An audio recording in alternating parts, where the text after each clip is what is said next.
Hello everyone, welcome back to my YouTube channel. आज इस session में हम डिस्कस करने वाले हैं हिस्ट्री का मॉक टेस्ट जो है हमारे यहाँ पे सेट 7। ठीक है, 6 वीडियोस ऑलरेडी अपलोड हो गई चैनल पे। आप लोग वहाँ से बाकी क्वेश्चंस की प्रैक्टिस कर सकते हैं। डिस्क्रिप्शन बॉक्स में आप लोगों को प्लेलिस्ट का लिंक मिल जाएगा या फिर चैनल पर डायरेक्ट विजिट करके भी आप लोग प्रैक्टिस कर सकते हैं। यहाँ पे हमारा फर्स्ट क्वेश्चन है, और ये जो है ये एंट्रेंस एग्जामिनेशन के लिए, जामिया के एंट्रेंस एग्जाम के लिए, अगर आप इसके अलावा भी कोई एग्जाम दे रहे हैं तो ये क्वेश्चन जो है बहुत हेल्पफुल रहने वाला है, क्योंकि जीएस पेपर जो होता है ये कॉमन होता है, history, polity, geography and eco. ठीक है, तो यहाँ पे जो है ऐसे स्पेशली हिस्ट्री एंड पॉलिटी के जो होते हैं ये हर एग्जाम में काम आते हैं। तो आप कोई भी एग्जाम देने जा रहे हैं, क्वेश्चन बहुत हेल्पफुल रहने वाला है आपके लिए। सो यहाँ पे फर्स्ट क्वेश्चन है हमारा, who was the founder of the Kushan dynasty in India which later reach its peak under Kanishka. ठीक है, तो ये फाउंडर यहाँ पे पूछ रहे हैं बेसिकली कुशन डायनेस्टी के जो फाउंडर कौन थे। पहले तो ये जो डायनेस्टी है ये फर्स्ट सेंचुरी में स्टैब्लिश हुई, फर्स्ट सीई में, यानी कि एडी में, फर्स्ट एडी में। ठीक है, फर्स्ट सेंचुरी में जो है ये स्टैब्लिश हुई है कुशन डायनेस्टी। एंड इसको जो है इसके जो फाउंडर थे वो कौन थे, कुजूला कैडफाइसिस। ठीक है, एंड ये लोग जो है चाइना से आए थे, बेसिकली चाइनीज ग्रुप था, मिडल ईस्ट के रहने वाले थे ये लोग, और ये फिर धीरे धीरे इंडिया में आके इन्होंने रूल करना शुरू किया, कुजूला कैडफाइसिस। नेक्स्ट है, the historic treaty of Purandar 1665 was signed between Chhatrapati Shivaji Maharaj and which Mughal general. So treaty of Purandar की अगर हम बात करते हैं तो डायरेक्ट आपसे ईयर पूछ सकते हैं, पहले भी मैंने आपको बताया ईयर इंपॉर्टेंट होता है। तो ट्रीटी ऑफ पुरंदर हुई थी 1665 में। सेकंड ये पूछ सकते हैं कि कौन से रूलर्स के बीच में हुई थी, तो छत्रपति शिवाजी महाराज एंड औरंगजेब के बीच में हुई थी। ठीक है, एंड यहाँ पे पूछ रहे हैं कि इस ट्रीटी को साइन किसने किया था, तो इस ट्रीटी को साइन किया था मुगल जनरल मिर्जा राजा जयसिंह ने। सो ऑप्शन बी हो जाएगा यहाँ पे right answer, Mirza Raja Jaisingh on the behalf of Aurangzeb. ठीक है, तो ये आपको पता होना चाहिए, रूलर भी पता होना चाहिए। एंड मुगल जनरल कौन था जिसने साइन किया था, ये थे Mirza Raja Jaisingh. Option B is the right answer. Next है, in the context of ancient Indian history the famous text Milinda Panha. So the question of king Milinda is a dialogue between the Indo Greek king Menander and which Buddhist sage. So ये जो है basically conversation है किसके बीच में, Melinda panha, ये conversation है Menander and नागासेना के बीच में। ऑप्शन ए हो जाएगा राइट आंसर। नागासेना कौन थे, ये बुद्धिस्ट मॉन्क थे। So option A is the right answer. Next है, the famous Mughal painter Daswanth known for his extraordinary artwork was a court painter during the reign of। तो दशवंत जो है ये पेंटर थे मुगल एम्परर में, मुगल डायनेस्टी में, और ये कौन से रूलर के टाइम पे थे, अकबर के टाइम पे। सो ऑप्शन बी हो जाएगा यहाँ पे राइट आंसर, अकबर। नेक्स्ट है, who among the following founded the Atmiya Sabha philosophical society in Calcutta in 1815 which later evolve into the Brahmo Samaj. So यहाँ पे आत्मीय सभा की अगर हम बात करें तो आत्मीय सभा जो है 1815 में स्टैब्लिश हुई है। आपसे डायरेक्ट ईयर पूछ सकते हैं, 1815 में हुई है। ठीक है, ये पता होना चाहिए, जो कि और यही जो आत्मीय सभा बाद में ब्राह्मो समाज बनी थी। तो ब्राह्मो समाज की स्टैब्लिशमेंट कौन से ईयर में हुई है, ब्राह्मो समाज की स्टैब्लिशमेंट हुई है 1828 में ब्राह्मो समाज स्टैब्लिश हुआ है 1828 में। एंड इन दोनों के ही फाउंडर कौन थे, फाउंडर थे राजा राम मोहन रॉय। ऑप्शन सी हो जाएगा यहाँ पे right answer, Raja Ram Mohan Roy. And यहाँ पे धर्मा सभा, एक है धर्मा सभा जो है ये राधा कांत देव ने जो है स्टैब्लिश किया था धर्मा सभा। एंड ये धर्मा सभा जो है ये 1930 में स्टैब्लिश थी, ये भी इंपॉर्टेंट है, इस वजह से मैंने आपको बता दिया। धर्मा सभा राधा कांत देव ने स्टैब्लिश किया था 1930 नहीं होगा यहाँ पे, 1830 होगा, सॉरी मुझे गलती होगी यहाँ पे। सो 1830। सो ब्रह्मो समाज स्टैब्लिश हुआ है 1828 में। इसके 2 साल के बाद ही 1830 में ब्रह्मो समाज 1828 में हुआ है एंड 1830 में हुआ है धर्मा सभा हुआ है, राधाकांत देव ने स्टैब्लिश किया है 1830 में। ठीक है, एंड 1828 में ब्रह्मो समाज एंड आत्मीय सभा 1850 में किसने किया है, राजा राम मोहन रॉय। तो आप लोगों ने कंफ्यूज नहीं होना है, यहाँ पे थोड़ी सी मिस्टेक हो गई थी, तो 1930 नहीं था, 1830 था धर्मा सभा का। नेक्स्ट है, which Indus valley civilization site has yielded evidence of a ploughed field showing advanced agricultural practices. So यहाँ पे राइट आंसर होगा हमारा Kalibangan is the right answer. Next है, in the Mauryan administration the chief custodian of the state treasury and store houses was known as. तो यहाँ पे chief treasurer पूछ रहे हैं बेसिकली। तो चीफ ट्रेजरर जो था उसको क्या कहते थे, उसको कहते थे Sani Dhata. Option B is the right answer, Sani Dhata. यहाँ पे ट्रेजरर की बात कर रहे हैं। ठीक है, चीफ ट्रेजरर जो था वो था सानी धाता। एंड समाहर्ता अगर चीफ रेवेन्यू कलेक्टर पूछ ले कि जो पूरा रेवेन्यू कलेक्शन का काम किसका था, वो था समाहर्ता। ठीक है, और यहाँ पे ट्रेजरर पूछ रहे थे, चीफ ट्रेजरर पूछ रहे थे, तो यहाँ पे इसका आंसर होगा हमारा सानी धाता। अगर रेवेन्यू कलेक्टर पूछते कि सारा रेवेन्यू कलेक्शन का काम किसका था, तो उसको कहते थे समाहर्ता।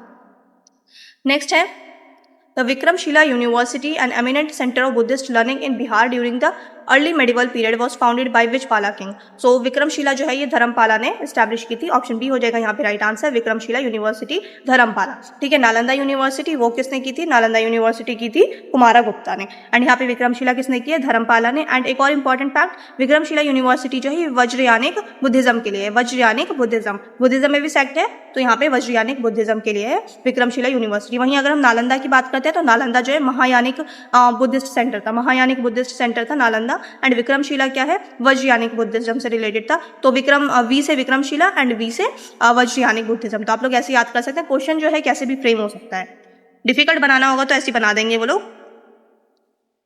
The historic Kakori train action carried out by the Hindustan republican association took place in which year? So यहाँ पे दो क्वेश्चंस जो है क्वेश्चन से ही बन रहे हैं आपके। काकोरी ट्रेन एक्शन जो है ये कौन सी पार्टी ने किया था? ठीक है, तो कौन से रिवोल्यूशनरी ग्रुप ने किया था ये भी पूछ सकते हैं। तो ये Hindustan republican association, Hindustan republican association. अच्छा, और इनके इंपॉर्टेंट जो है लीडर कौन थे? So Ashfaqulla Khan and Ram Prasad Bismil and Ashfaqulla Khan, ये दोनों इंपॉर्टेंट लीडर थे। एंड ये जो है ईयर पूछ रहे हैं यहाँ पे, तो ईयर था 1925। ऑप्शन सी हो जाएगा यहाँ पे right answer, Kakori train action 1925। Next है which British governor general passed the Indian Universities Act 1904 to place Indian universities under strict government control। ठीक है, तो यहाँ पे इंडियन यूनिवर्सिटी एक्ट 1904 जो है ये किसके टाइम पे आया था? कौन सा उस टाइम पे वाइसरॉय था? उस टाइम पे वाइसरॉय था लॉर्ड कर्जन। ऑप्शन बी हो जाएगा राइट आंसर। अच्छा, और अगर कभी ये पूछ लें कि कौन सी कमिटी के रिकमेंडेशन के बाद जो है ये इंडियन यूनिवर्सिटी एक्ट 1904 जो है ये इम्प्लीमेंट किया गया था या इस लॉ को लेके आए थे ये लोग, तो जो कमिटी थी वो थी रेले कमीशन। ठीक है, रेले कमीशन एजुकेशनल कमीशन थी। सो एजुकेशन से रिलेटेड जो इंपॉर्टेंट 6 कमिटीज थी तो उनमें से एक है रेले कमीशन। नेक्स्ट है by which constitutional amendment act was the right to education article 21 capital A inserted as a fundamental right for children aged 6 to 14 years. ठीक है, सो राइट टू एजुकेशन को अंडर आर्टिकल 21 कैपिटल ए में fundamental right बनाया गया था। कौन से act? ये ओरिजिनल नहीं था कॉन्स्टिट्यूशन में, ये ओरिजिनली नहीं था। ठीक है, अगर कभी ऐसा आ जाए ना कि राइट टू एजुकेशन किसी एग्जाम में अगर पूछने कि राइट टू एजुकेशन जो है ये ओरिजिनली फंडामेंटल का पार्ट था, तो फंडामेंटल राइट्स में ये ओरिजिनली नहीं था। इसको ऐड किया गया है 2002 में, ऐड किया गया है 2002 में। एंड अमेंडमेंट कौन सी थी? 86th amendment act. Option B हो जाएगा यहाँ पे राइट आंसर। नेक्स्ट है which country is known as the land of the midnight sun? So land of the midnight sun पहले भी मैंने आपके साथ डिस्कस किया, the right answer is Norway. So option A हो जाएगा यहाँ पे राइट आंसर, नॉर्वे। नेक्स्ट है the strait of Gibraltar is a strategic narrow waterway that connects the Atlantic ocean with the. So strait of Gibraltar जो है कभी ऐसा पूछ लें कि कौन सी 2 लैंड मासेस को डिवाइड करता है? सो यूरोप को अफ्रीका से डिवाइड करता है स्ट्रेट ऑफ जिब्राल्टर। ठीक है, यूरोप को अफ्रीका से डिवाइड करता है। एंड कभी ये पूछ लें कि कौन सी 2 कंट्रीज के बीच में है, तो स्पेन एंड मोरक्को के बीच में। मोरक्को है अफ्रीका में, स्पेन है यूरोप में। ठीक है, एंड यहाँ पे पूछ रहे हैं कि कौन सी 2 वाटर बॉडीज को कनेक्ट करता है, तो ये मेडिटेरेनियन सी को अटलांटिक ओशन के साथ कनेक्ट करता है। ठीक है, सो यहाँ पे Atlantic ocean with the Mediterranean sea, option B हो जाएगा यहाँ पे राइट आंसर। नेक्स्ट है in physical geography the zone of transition between the earth crust and the mantle is known as the.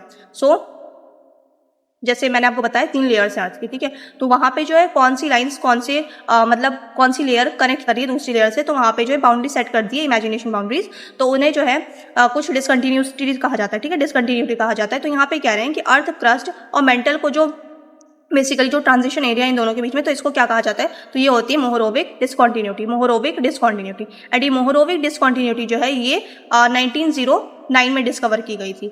1909 में डिस्कवर किया गया था मोहरोबिक डिसकंटिन्यूटी को। सो ऑप्शन यहाँ पे हो जाएगा हमारा बी, मोहर discontinuity. The next question is, which biosphere reserve in India is world famous for its pristine population of the unique marine mammal called dugong? So dugong जो है सी का भी होता है, सबसे ज्यादा कहाँ मिलता है? ये तमिलनाडु वाले रीजन में गल्फ ऑफ मन्नार में पाया जाता है। सो ऑप्शन बी हो जाएगा यहाँ पे right answer, gulf of Mannar biosphere reserve. Next question है which Indian state shares its international borders with only 1 foreign country? So the right answer is Bihar. Bihar जो है नेपाल के साथ बॉर्डर शेयर करता है। नेक्स्ट है the Godavari river rises from the slopes of the western Ghats at which specific place? The right answer is Trimbakeshwar. Trimbakeshwar का है नासिक में, महाराष्ट्र में। Option B is the right answer. Next है who was the first Indian woman to clear the Indian civil services examination after independence? So यहाँ पे आपको कब का बताना है? आफ्टर इंडिपेंडेंस जो है फर्स्ट वुमेन कौन थी जिन्होंने सिविल सर्विस एग्जामिनेशन क्रैक किया था एंड IAS ऑफिसर बनी थी? तो ये इन्होंने किया था 50 में, एंड यहाँ पे नाम पूछा है कौन थी ये, अन्ना राजम मल्होत्रा। अन्ना राजम मल्होत्रा, ऑप्शन ए हो जाएगा राइट आंसर। एंड कभी ऐसा पूछ लें कि प्री इंडिपेंडेंस मतलब इंडिपेंडेंस से पहले जो है कौन सी फर्स्ट वुमन थी जिन्होंने imperial civil services examination crack किया था, तो वो थी ईशा बसंत जोशी। ईशा बसंत जोशी, तो दोनों आपको नाम पता होना चाहिए। नेक्स्ट है which planet in our solar system has a highly dense atmosphere of sulphuric acid clouds and experience a massive green house effect. So sulphuric acid का बेसिकली जो वहाँ पे एटमॉस्फेयर है वो सल्फरिक एसिड बहुत ज़्यादा पाया जाता है। सो द राइट आंसर है option B Venus. Right answer है हमारा वीनस। नेक्स्ट है the concept of procedure established by law in the Indian constitution was borrowed from the constitution of. So एक होता है ड्यू प्रोसेस ऑफ लॉ, ठीक है, एक होता है procedure established by law. So procedure established by law जो है ये हमने लिया है जापानीज कॉन्स्टिट्यूशन से। सो ऑप्शन ए हो जाएगा राइट आंसर। एंड ये जो है ये नेगेटिव माना जाता है इसको, प्रोसीजर एस्टैब्लिश्ड बाय लॉ, ठीक है, ये नेगेटिव था। इसके बाद जो है ड्यू प्रोसेस ऑफ लॉ जो है अब इंडिया फॉलो करता है ड्यू प्रोसेस ऑफ लॉ। ये ड्यू प्रोसेस ऑफ लॉ हमने कहाँ से लिया है, यूएसए से। ये पॉजिटिव कॉन्सेप्ट है due process of law. Next है the Uber cab is a world renowned championship associated with which sport. So Uber cup जो है ये विमेंस बैडमिंटन से रिलेटेड है। ऑप्शन बी हो जाएगा यहाँ पे right answer, women's badminton. The next question is which atmospheric layer reflects radio waves back to the earth surface enabling wireless communication. So radio waves ionosphere. So the right answer is ionosphere. और ये किसका part है, thermosphere का part है, ionosphere. Option C is the right answer. Next है the Radcliffe line is the international line between. तो ये जो है इंडिया एंड पाकिस्तान के बीच में। ऑप्शन ए हो जाएगा right answer, India and Pakistan. Next है who was the founder of the Indian home rule society established in London in 1905। So यहाँ पे इंडियन होम रूल सोसाइटी की बात हो रही है, ये एस्टैब्लिश हुआ था 1905 में। एंड इसको किसने किया था, कौन फाउंडर है, श्यामजी कृष्णा वर्मा। श्यामजी कृष्णा वर्मा। नेक्स्ट है the international labour organisation is headquartered in. So international labour organisation जो है ये कहाँ है, ये जिनेवा स्विट्जरलैंड में है। ऑप्शन बी हो जाएगा यहाँ पे right answer, Geneva Switzerland. I hope आप लोगों ने अच्छे से प्रैक्टिस की होगी। आप लोग चैनल पर नए हैं तो सब्सक्राइब कर लें, वीडियो अच्छी लगे तो लाइक कर दें। अब मिलते हैं नेक्स्ट सेशन में।